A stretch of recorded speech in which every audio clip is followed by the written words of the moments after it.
வணக்கம் நண்பர்களே. இன்று ஒரு சிந்தனை. அசைவது எல்லாம் உயிரா? அசைவது எல்லாம் மூலத்தின் அறிவா?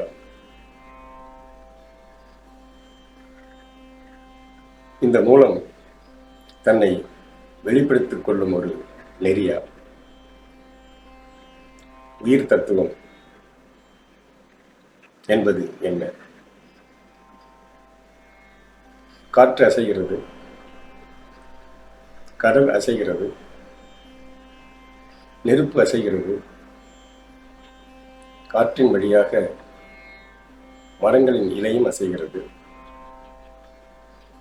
காற்றின் வழியாக எண்ணற்ற பொருள்களும் அசைந்து கொண்டிருக்கிறது.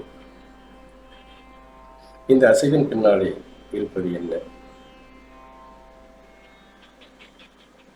மூலம் என்பது ஒளியா, இருப்பா? இருப்பிலிருந்து தோன்றும் நிலையா? இந்த மூலம் பஞ்சபூத இயக்கங்களை தோற்றுவிக்கிறதா? சிந்திப்போம். ஒரு விதை இருக்கிறது, சாதாரணமாக அது முளைப்பதில்லை. ஆனால் பஞ்சபூத கூட்டு கிடைத்தவுடன் அந்த விதை முளைத்து விடுகிறது. மண், நீர், நெருப்பு, காற்று கிடைத்தவுடன் அந்த விதை முளைத்து விடுகிறது. அப்படி என்றால் அந்த விதையினுள்ளே உயிர் அடைக்கப்பட்டு அனுப்பப்பட்டிருக்கிறதா, அல்லது பஞ்சபூத கூட்டின் வழியாக ஒரு மூலம் உருவாகி அந்த மூலத்தின் வழியாக விதைக்குள் உயிர் நுழைகிறதா? முட்டை இருக்கிறது, அந்த முட்டை சாதாரணமாக வைத்தால் குஞ்சு வெளிவருகிறதா?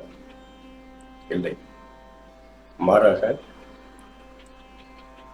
தாயின் சிறகிலிருந்து கிடைக்கக்கூடிய வெப்பம், சுத்தமான வெப்பம் கிடைத்தவுடன் ஒரு குறிப்பிட்ட நாட்கள் கழித்து அந்த முட்டை குஞ்சாக மாறுகிறது. தன் அழகினால் அந்த முட்டையை உடைத்துக் கொண்டு வெளியே வருகிறது.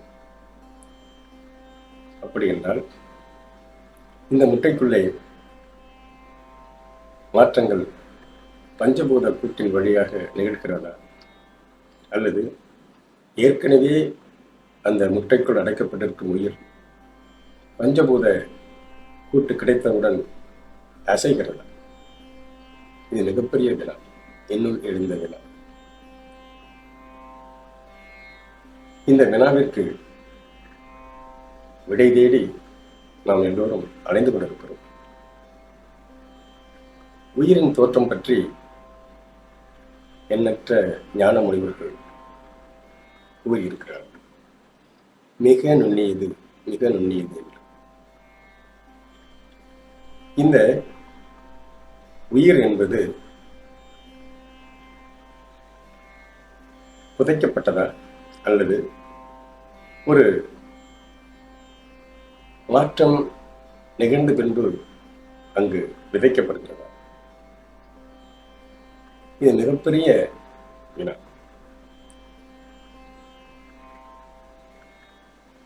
அதாவது அசைவது என்பது உயிர். அந்த அசையும் நிலையில இருக்கக்கூடிய உயிர்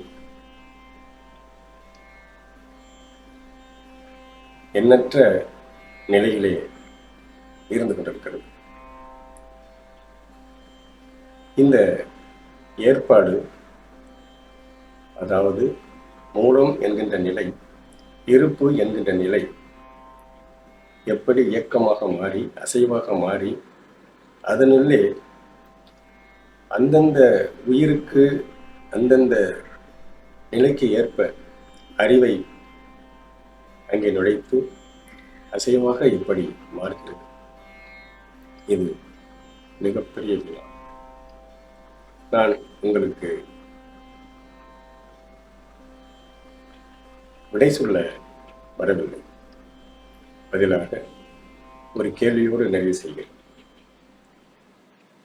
உயிர் என்பது வெறும் அசைவா, அல்லது மூலத்தின் அறிவா, அல்லது மூலம் தன்னை வெளிப்படுத்திக் கொள்ளும் ஒரு ஒழுக்க நெறியா?